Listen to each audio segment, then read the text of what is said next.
Assalamualaikum warahmatullahi wabarakatuh. Waalaikumsalam warahmatullahi wabarakatuh. Kita mulai perkuliahan hari ini.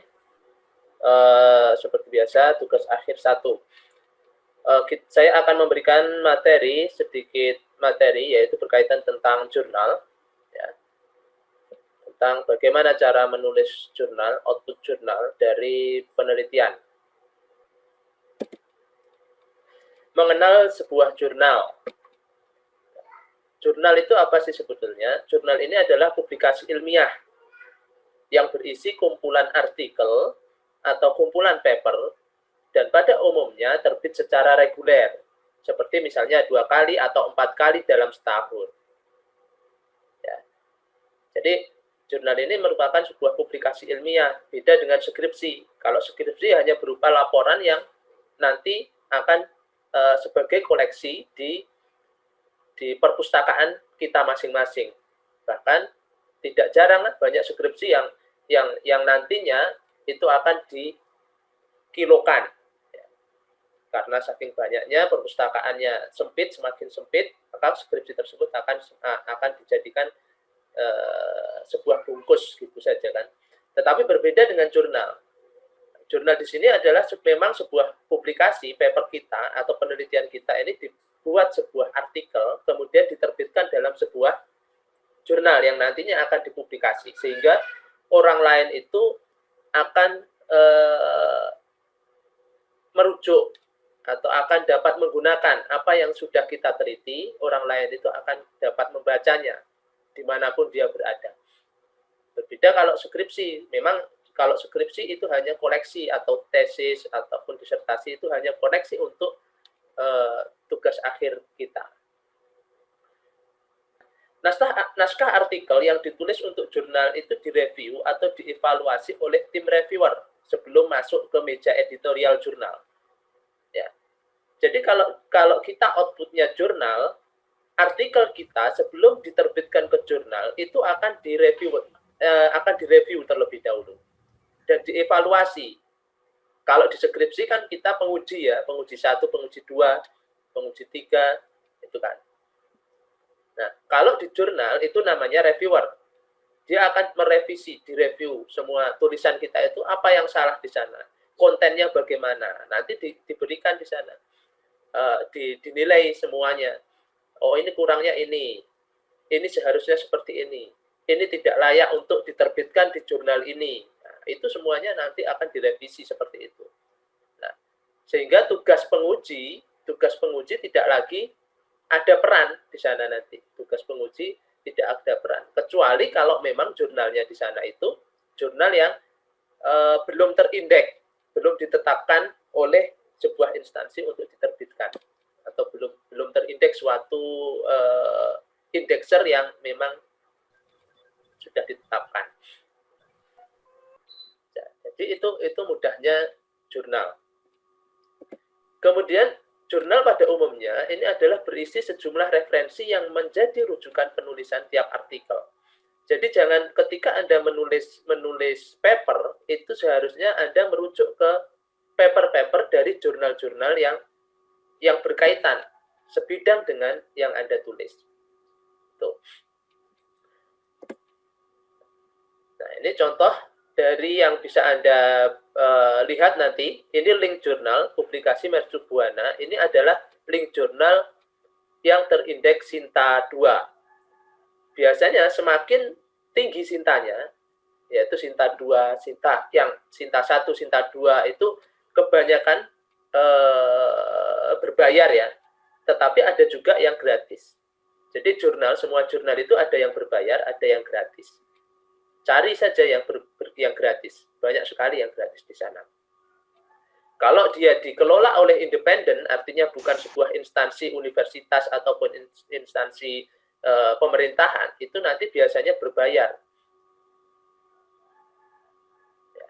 Jadi penetapan di sana itu bagaimana si jurnal itu melakukan ketetapan dalam manajemen jurnalnya.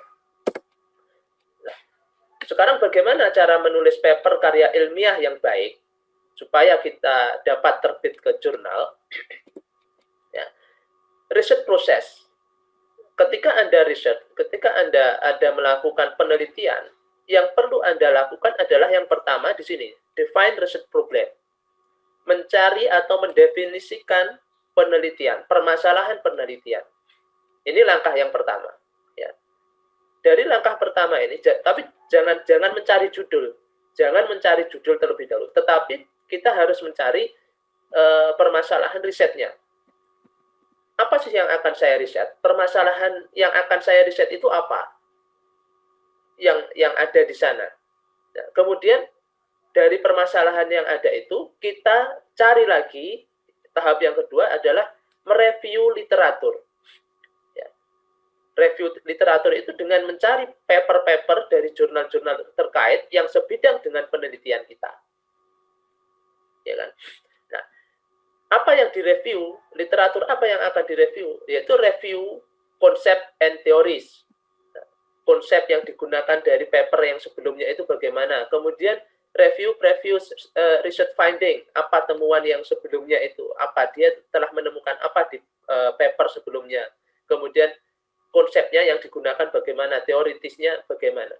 Kemudian di sini dituliskan juga setelah review literatur, barulah di sini adalah formula hipotesis.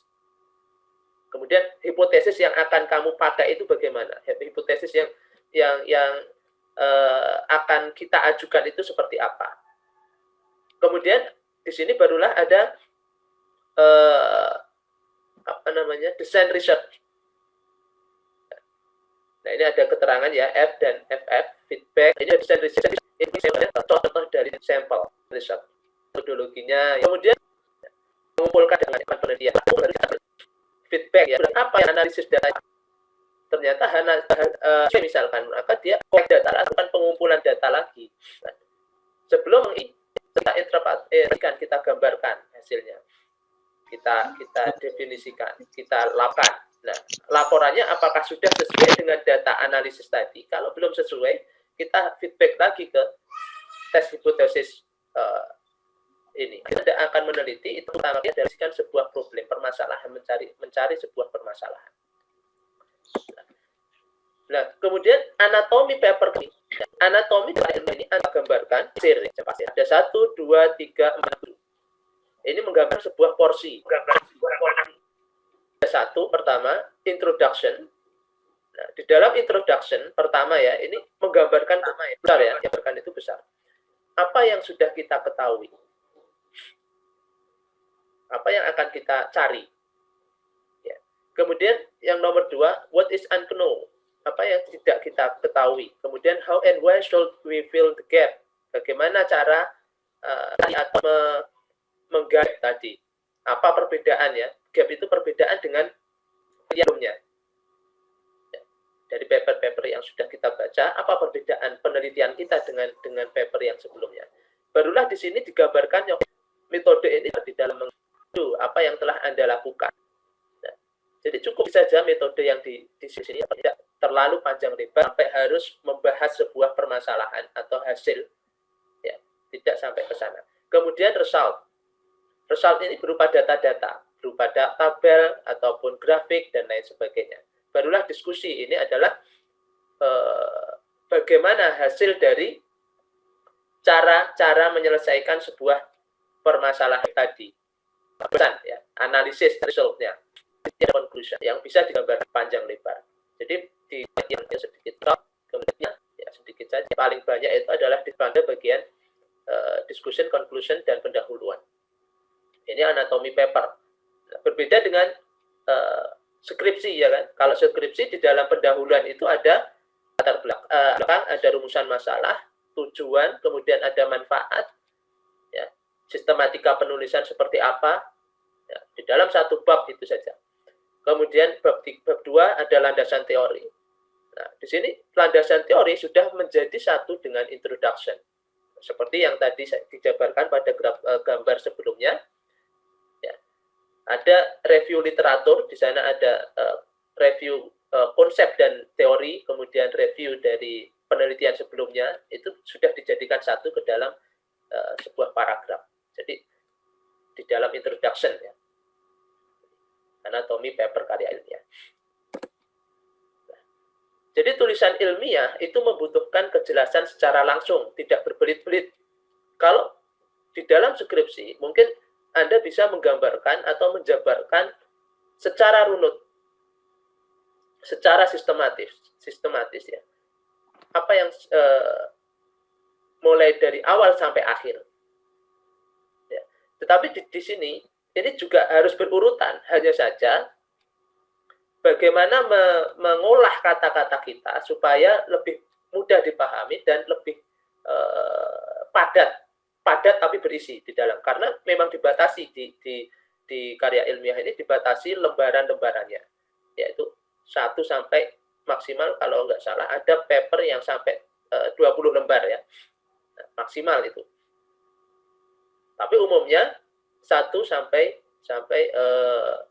12 atau 10 lembar. Nah, kejelasan secara langsung ini titel, judul, introduction, problem statement, ya, permasalahan, objektivitasnya, kemudian metode, result, discussion, conclusion, pembahasan, kesimpulan. Nah, ini harus koheren. Artinya harus saling berkaitan. Ya. Jangan sampai di judul ini akan membahas sebuah image processing dengan metode A misalkan. Di sini introduction-nya yang dibahas adalah alatnya. Itu nanti nggak sinkron. Jadi harus sinkron, harus berurutan dan singkat dan padat dan jelas, ya, kejelasan secara langsung.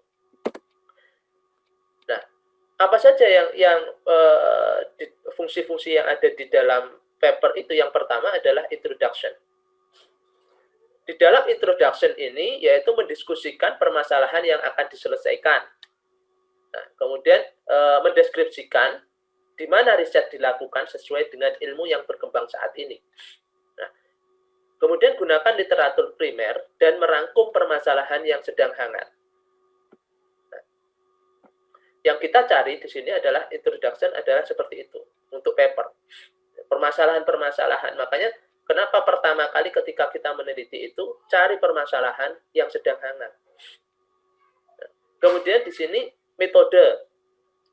Di dalam metode ini adalah menceritakan metode yang digunakan. Ya. Kemudian ada menceritakan bahan dan metode yang digunakan dalam analisis dan eksperimen. Ya. Metodenya bagaimana? Runutan metode yang digunakan untuk menyelesaikan permasalahan atau yang digunakan dalam penelitian kita. Nah, di dalam result ini atau hasil ini apa saja? Yaitu menjelaskan temuan penting dari riset yang telah dilakukan untuk menjawab permasalahan penelitian. Nah, umumnya di dalam result ini itu isinya berupa data-data ya, data-data, grafik ataupun tabel. Kemudian di sini barulah diskusi atau pembahasan, biasanya jadi satu ya, result dan discussion itu jadi satu. Di situ ada menjelaskan apa arti temuan riset yang telah dilakukan dan implikasinya pada bidang studi Anda dan bidang terkait. Nah, dampaknya apa? Apakah ada manfaat penelitian Anda itu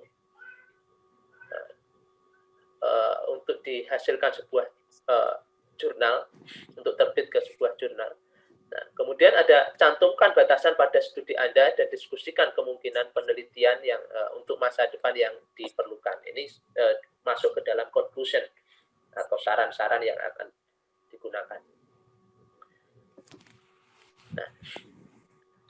Nah, di sini cara menulis paper. Jadi untuk menulis paper itu dapat kita gunakan dengan urutan yang berbeda. Ya, kita lihat ya. Di situ kan di dalam paper berisi introduction, kemudian ada metode, ada result, discussion, conclusion.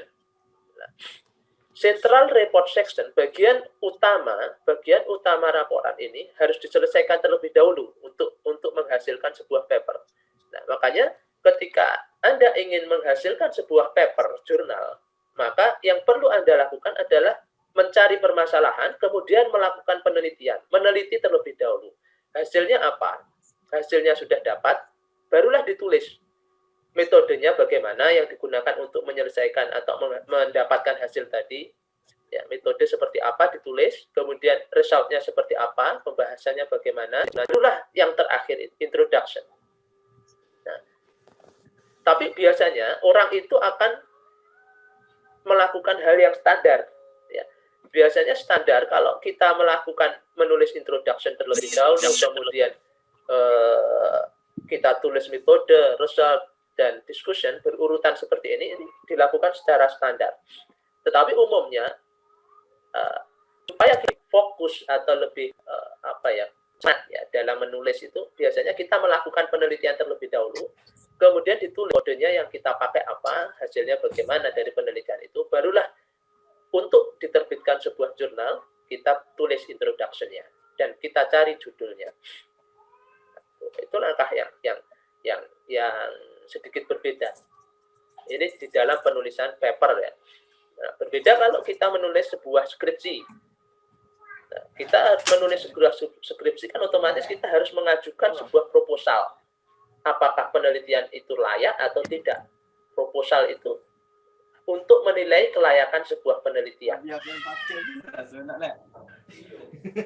Jadi di situ di sana dinilai kelayakan dari proposal tersebut. Kita tulis bab 1, bab 2, bab 3. Ini untuk penelitian. Berbeda dengan ketika kita menulis paper. Jadi kita melakukan penelitian terlebih dahulu, barulah ke penulisan papernya sesuai dengan format atau template yang telah diberikan oleh jurnal. Nah, sebelum menulis paper, apa yang harus dilakukan?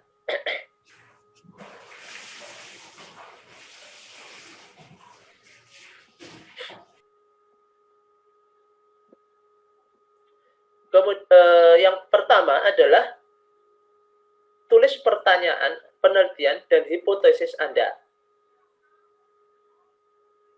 sebelum menulis paper. Apa yang ingin ditemukan di dalam riset ini? Ya. Kemudian apa argumen atau pertanyaan utama dalam riset? Nah, ini suatu hal yang penting untuk mencari permasalahan riset problem tadi ya. Nah, kemudian tentukan audien atau jurnal yang Anda tulis. Kita tentukan setelah kita penelitian atau hipotesis ya. Sebelum kita menulis paper, ini asumsinya bahwa penelitian kita sudah jadi ya. Penelitian kita sudah jadi, kita tinggal menulis papernya. Pertanyaan penelitiannya, hipotesisnya seperti apa terhadap riset yang sudah Anda lakukan gitu kan. Nah, kemudian tentukan audien atau jurnal yang Anda tulis. Jadi kita bisa memilih jurnal mana yang harus kita tuju. Ya. Sesuaikan dengan penelitian di bidang Anda. Anda meneliti di bidang sistem embedded, nanti tiba-tiba memasukkan di skopnya adalah skop informatika. Itu pasti akan ditolak. Editor akan langsung menolak setelah editor itu melihat judulnya saja sudah langsung ditolak. Jadi harus disamakan antara penelitian dengan bidang jurnal tersebut, bidang penelitian terhadap jurnal tersebut. Kemudian masyarakat audiennya siapa? Penelitian itu untuk siapa? Apakah untuk masyarakat dan lain sebagainya. Nah, ini yang terpenting adalah baca lebih banyak artikel dari sumber yang sesuai, kemudian baca petunjuk di mana paper Anda akan disubmit. Di sana, di jurnal-jurnal itu ada petunjuk-petunjuk yang harus Anda baca sebelum Anda mensubmit ke sebuah jurnal. Tuh. Nah, step pertama yaitu persiapkan gambar dan tabel. Setelah Anda meneliti, berarti Anda harus mencari hasilnya atau mendapatkan, harus membuat hasilnya ya. Hasilnya dalam berupa grafik ataupun gambar ataupun flowchart. Gambar-gambar ini harus dipersiapkan terlebih dahulu setelah Anda meneliti. Ya, create and gather all data and table, give them number and caption. Ya, beri dia number atau nomor dan tanda di sini ya, figur 1, ini gambar figur 1 dan lain sebagainya. Kita persiapkan gambar-gambarnya terlebih dahulu. Jadi nanti ketika kita menulis tinggal memasukkan gambar-gambar tersebut ke dalam tulisan kita. Nah, kemudian step kedua adalah tuliskan metode. Nah, setelah kita menyiapkan gambar-gambar tadi, hasil penelitian, kita tuliskan metode. Bagaimana riset itu diperoleh dan dianalisis. Ya. Nah, di sini bagaimana riset diperoleh dan dianalisis ini, yaitu mendeskripsikan cara eksperimen dilakukan. Bagaimana cara pengambilan atau cara pengambilan data yang Anda lakukan atau cara riset yang Anda lakukan. Itu metodenya. Kemudian menjelaskan kenapa memilih prosedur tersebut dalam risetnya. Apa alasan? Itu bisa dituliskan di dalam metode. Alasan kenapa saya menggunakan metode tersebut, prosedur tersebut. Lalu di situ ada menjelaskan metode analisis yang dipakai. Barulah yang terakhir adalah menjelaskan bagaimana hasil riset itu dianalisis. Nah, ini metode-metode yang akan digunakan.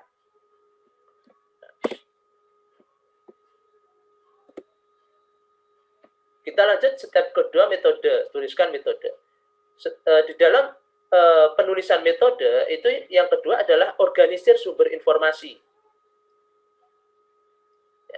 Setelah kita harus banyak baca ya, pada step pertama tadi kita harus banyak baca, paper-paper yang berkaitan dengan penelitian kita itu harus kita kumpulkan ya, supaya nanti mudah untuk dilakukan perujukan. Kita panggil lagi melalui Mendeley.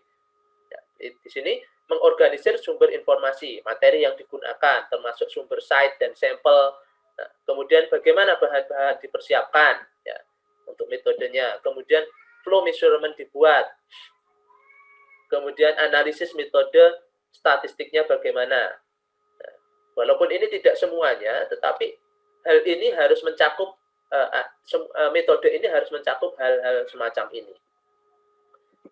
Nah, sebetulnya riset method versus metodologi itu apa perbedaannya? Jadi di sini riset metodologi itu adalah sebuah cara penyelesaian masalah dalam penelitian secara sistematis. Jadi ilmu yang mempelajari bagaimana penelitian diselesaikan atau dilakukan secara ilmiah. Ini yang sudah Anda dapatkan seharusnya di dalam riset metodologi, ya, mata kuliah metodologi penelitian. Nah, kemudian berbeda lagi dengan riset metode riset. Metode riset ini merupakan beragam teknik yang digunakan untuk pelaksanaan penelitian. Nah, di sini dia mengacu pada perilaku dan instrumen yang digunakan dalam memilih dan membangun teknik penelitian. Bagaimana cara menyelesaikan penelitian Anda itu?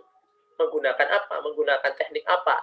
Itu riset metodologi, metode penelitian. Kalau metodologi, dia ilmu yang mempelajari bagaimana penelitian itu diselesaikan. Nah, di sini ada riset teknik. Riset teknik ini, dia mengacu pada perilaku dan instrumen yang kita gunakan dalam melakukan penelitian seperti observasi, pengambilan data, dan teknik pengolahan data. Ini teknik penelitiannya. Harus kita pahami bersama, di situ ada riset metodologi, riset metode, riset teknik. Biasanya riset teknik ini dia sudah masuk, kalau di dalam paper, penulisan paper, dia sudah masuk ke dalam metode penelitian ya, metode penelitian. Ini di bagian 2, subbab 2. Jadi metodologi ini memiliki banyak dimensi dan metode penelitian memang merupakan bagian dari metode penelitian ini merupakan bagian dari metodologi penelitian. Kemudian ruang lingkup metodologi penelitian ini lebih besar daripada metode penelitian. Jadi ketika kita ini berbicara tentang metodologi penelitian, kita tidak hanya berbicara tentang metode penelitian. Ya. Jadi di situ, tetapi juga mempertimbangkan logika ya, di balik metode yang kita gunakan dalam konteks studi penelitian kita. Dan menjelaskan mengapa kita menggunakan metode teknik tertentu dan mengapa kita tidak menggunakannya. Nah, itu masuk ke dalam metode penelitian. Kalau di deskripsi mungkin kita tuliskan di bab 3 itu adalah metodologi penelitian. Tetapi kalau di paper itu cukup metode penelitian, bukan metodologi, metode penelitian di sana. Jadi orang lain ini sehingga menggunakannya, jadi orang lain itu akan dapat membaca hasil penelitiannya, mampu dievaluasi dengan baik oleh peneliti sendiri maupun oleh orang lain.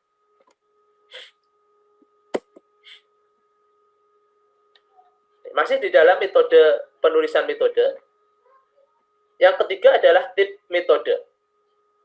Jadi pada bagian metode hanya terdiri dari 10% dari paper. 10% dari paper, ini berarti ada 3 sampai 4 paragraf atau 4.000 kata. Ya, di dalam metode. Nah, dalam penulisan paper, ini gunakanlah kalimat pasif, bukan metode saja ya. Jadi gunakan di dalam metodenya atau penulisan paper itu gunakanlah kalimat pasif. Dan di sini yang terpenting adalah jangan memasukkan hasil dari riset di dalam metode. Kemudian gunakan data kualitatif dan kuantitatif secara detail. Nah, ini tip metode untuk penulisan metode. Kemudian step ketiga adalah bagaimana cara menuliskan hasil. Di dalam penulisan hasil, itu yang pertama yang menjadi acuan adalah apa yang telah Anda temukan dari penelitian yang sudah Anda lakukan. Yaitu menyajikan temuan riset, menyajikan data ke dalam gambar dan tabel, ya kan. Kemudian melaporkan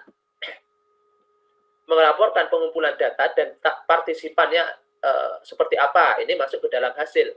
Kemudian melaporkan data yang relevan dengan pertanyaan penelitian yang sudah kita buat di awal tadi. Lalu gunakan hasil sebagai jawaban. Ya. Gunakan hasil sebagai jawaban daripada pertanyaan yang disajikan. Ini menuliskan bagaimana cara menuliskan sebuah hasil.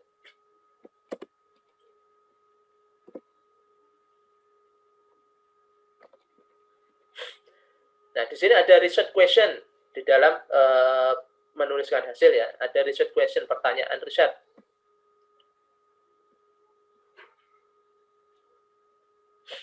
Nah, research question ini disampaikan di dalam introduction, masuk ke dalam introduction. What is the most accurate algorithm to use for predict forest fire in Riau? Ya.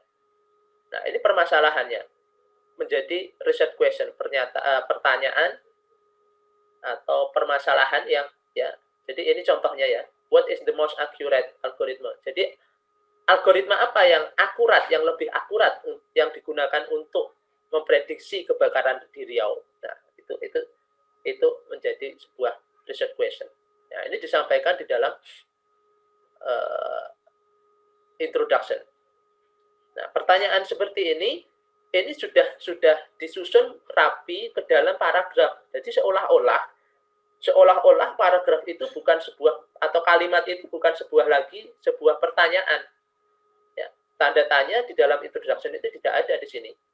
Jadi dibuat seolah-olah dia itu statement, padahal hal itu adalah pertanyaan, research question-nya gitu.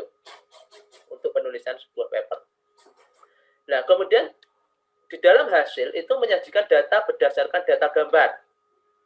Ya, kita sudah dapat gambarnya, ini contohnya ya. The highest accuracy was produced by Bayesian network 99.62% for 9 experiment. Nah, akurasi tertinggi yang dihasilkan adalah Bayesian network 99% untuk 9 percobaan. Dari 9 percobaan ini menghasilkan yang terbaik, akurasi tertinggi adalah menggunakan Bayesian network. Nah, kemudian disampaikan tabel pertama, ya, tabel 1 menunjukkan klasifikasi akurasi klasifikasinya ya, untuk decision tree dan Bayesian. Ini kalau kita menyajikan data berdasarkan data gambar. Nah, kemudian kita bisa menguraikan dengan hasil sekunder. Hasil sekundernya bagaimana? Bayesian network has higher average accuracy. Artinya kita cari rata-rata dari setiap metode yang kita pakai misalkan, ya kan. Nah, ini membandingkan dari dua metode yang kita digunakan. Nah, kemudian menuliskan keterangan gambar dan tabel itu juga perlu di sana.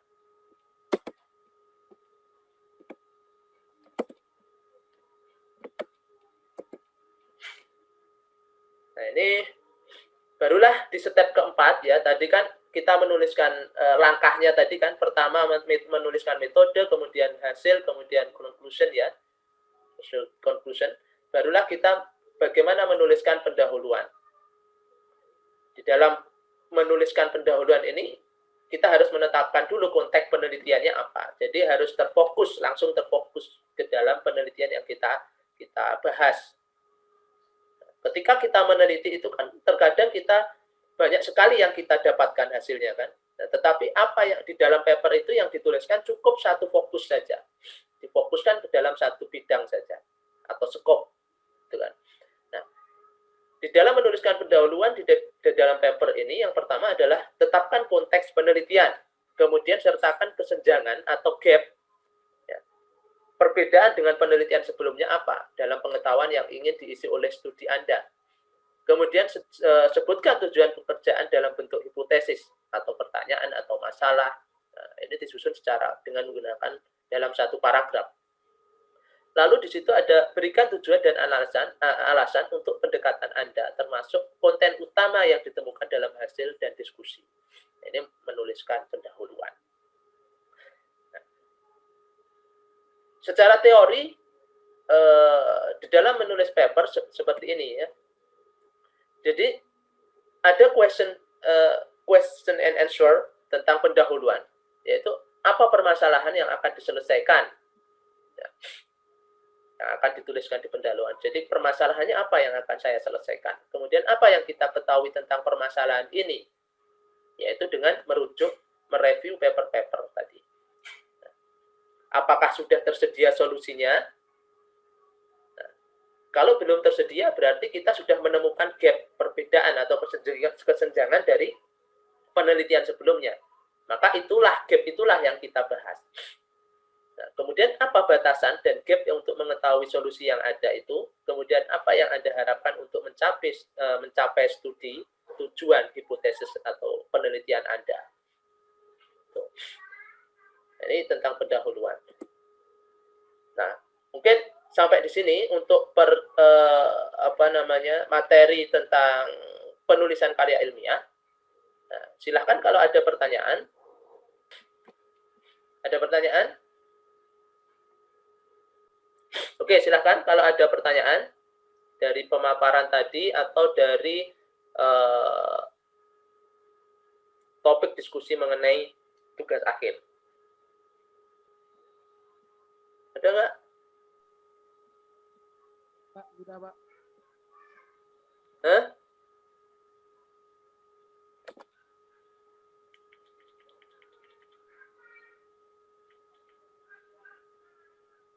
Gimana? Nggak ada? Ya, Pak. Sudah bagus, Pak. Suaranya nggak ada. Suara saya nggak nyampe. Ya, Pak. Nyampe, Pak, nyampe. Ya, ada Yuda. Yuda bertanya. Gimana Yuda? Silahkan tulis aja. Kalau ada pertanyaan bisa ditulis di chatting, ataupun kalau nggak ada suaranya bisa ditulis di chatting atau bisa disampaikan secara langsung. Apa kendalanya ketika Anda menulis sebuah paper ataupun skripsi? Nah, sekarang mahasiswa-mahasiswa itu lebih diarahkan kepada paper. Kenapa? Supaya penelitiannya itu bermanfaat untuk banyak orang. Berbeda kalau skripsi kan hanya ditumpuk di laporan saja, ya, ditumpuk sebagai laporan, digudangkan, gitu kan. Kalau sudah tidak terpakai 10 tahun itu sudah digudangkan. Tetapi kalau paper sudah online, sudah bisa dibuka di kapanpun, ketika kita berada, dimanapun kita berada. Oke, silakan. Nah, sekarang ya jadi alurnya itu sebetulnya gini, alur ketika kita akan meneliti itu adalah kita harus membuat proposal. Ya, kita mengajukan proposal. Apakah proposal itu disetujui atau layak? Ya, ini langkah dari penelitian ya. Proposal layak untuk diteliti atau tidak. Kalau layak, maka dilanjutkan untuk penelitian. Nah, untuk penelitian dilanjutkan penelitian. Setelah hasil penelitian selesai, itu outputnya bisa laporan skripsi, bisa berupa jurnal. Nah, jadi seperti itu. Nah, kalau Anda ingin skripsi, berarti alurnya adalah Anda membuat proposal, kemudian Anda presentasikan di depan penguji. Ya. Nah, nanti apakah proposal itu disetujui atau tidak, itu tergantung penguji. Kalau disetujui, maka Anda kerjakan, barulah nanti outputnya adalah laporan skripsi. Nah, kalau dia outputnya itu berupa jurnal, nah, proposal penelitiannya itu antara lain kesepakatan dengan pembimbing. Kesepakatan dengan pembimbing. Nah, nanti ketika seminar proposal tugas akhir, ya, itu Anda sudah harus menampilkan, mempresentasikan format dari jurnal yang Anda tuju. Jadi sudah ada hasilnya di sana. Sudah gambaran dari hasil atau ya gambaran dari paper Anda dengan format atau template jurnal yang dituju itu sudah nampak. Artinya Anda sudah melakukan penelitian ketika Anda masuk ke TA1. Nah, di sana otomatis penguji hanya akan menguji struktur dari si jurnal tadi. Apakah itu jurnalnya ini sudah sesuai dengan template-nya atau tidak, ya kan? Nah, nanti yang menilai tentang kontennya itu adalah reviewer yang sudah ditunjuk oleh jurnal terkait. Misalkan saya ingin memasukkan jurnal ke Sitekin atau ke Sinergi tadi ya, dengan Sinta 1 atau 2 atau 3. Kita setelah kita ya sudah dinilai oleh lihat jangan bidang kita teliti, kita submit ke sana, kita nunggu hasil reviewernya seperti apa, diterima atau ditolak. Nah, kalau kita bisa langsung sidang. Di sini kita lihat dulu papernya apa, jurnal yang telah indeks 3 atau 6. Yang bisa saya sampaikan, ya, tidak cara mengakses jurnal. Nah, di sana sudah lihat indeks Sinta 1, 2, apakah jurnal ini terindeks 1, 2, 3. Kalau terindeks dilakukan uji materi, cukup dilakukan uji keagamaan. Ya. Tetapi kalau paper Anda itu terindeks di Sinta 4, 5, 6, itu masih ada uji materi. Uji materi apa yang sudah Anda teliti, bagaimana metodenya, bagaimana hasil dari penelitian Anda gitu. Nah, maka saya sarankan kalau memang outputnya jurnal, coba saja untuk submit ke jurnal Sinta 3 dulu. Ya. Tapi kalau saran saya ya kita submit aja ke Sinta 2, kalau Sinta 2 direject kita turunkan ke Sinta 3. Kalau direject lagi, barulah turun ke Sinta 4. Seperti itu. Nah, itu tadi ya. Kalau skripsi ya kita harus berhadapan dengan penguji.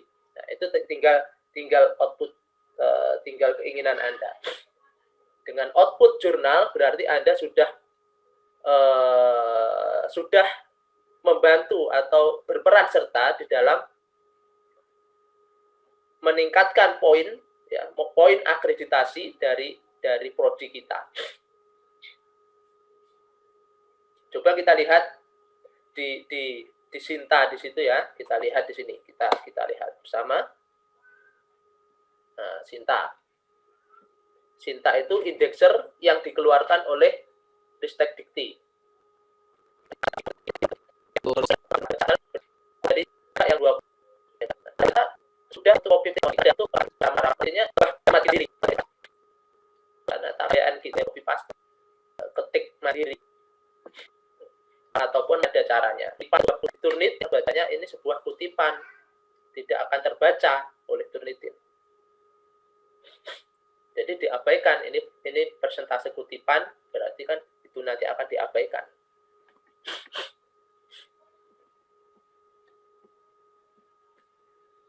Lagi? Pak, Pak, ada nggak? Suaranya kurang jelas. Untuk kampus kita sendiri ini kan Pak di Universitas Pak, untuk apa, untuk project itu ada nggak aplikasi Pak? Hah? Untuk kampus kita sendiri ini Pak, Universitas suaranya putus-putus. Siapa namanya? Rahmat Al-Afandi. Tulis saja, kalau putus-putus ditulis saja. Untuk prototype. Jadi aplikasi untuk kalau untuk dipakai mahasiswa tidak ada ya. Mahasiswa tidak diizinkan untuk memakai cek plagiarisme yang ada di kampus. Kampus kita menggunakan Turnitin. Ada lagi yang authenticated. Authenticated ya, enggak salah. Tuh. Jadi mahasiswa di sini belum diizinkan untuk melakukan cek plagiarisme sendiri. Kecuali kalau itu kesepakatan dari dosen pembimbing masing-masing. Nanti share ke dosen pembimbingnya masing-masing. Cek plagiarismenya seperti apa.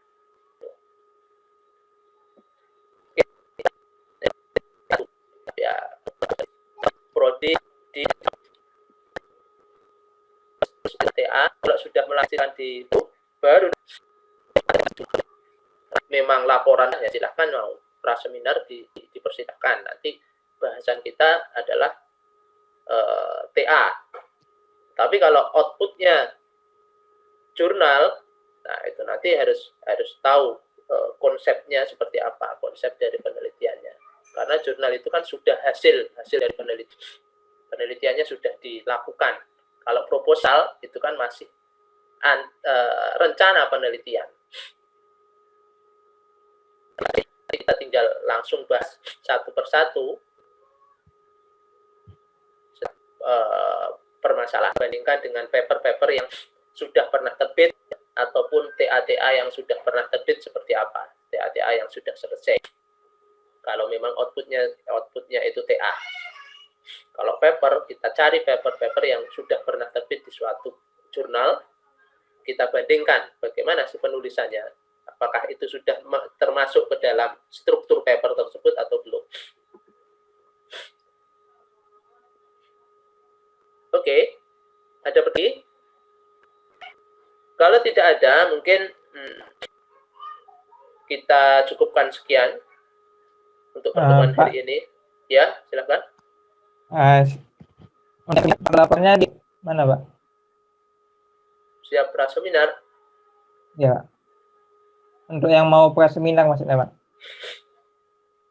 Mau praseminar siap masukkan ke Drive Google yang ada di e-learning, linknya ada di e-learning. Oh iya, Pak. Baik, Pak.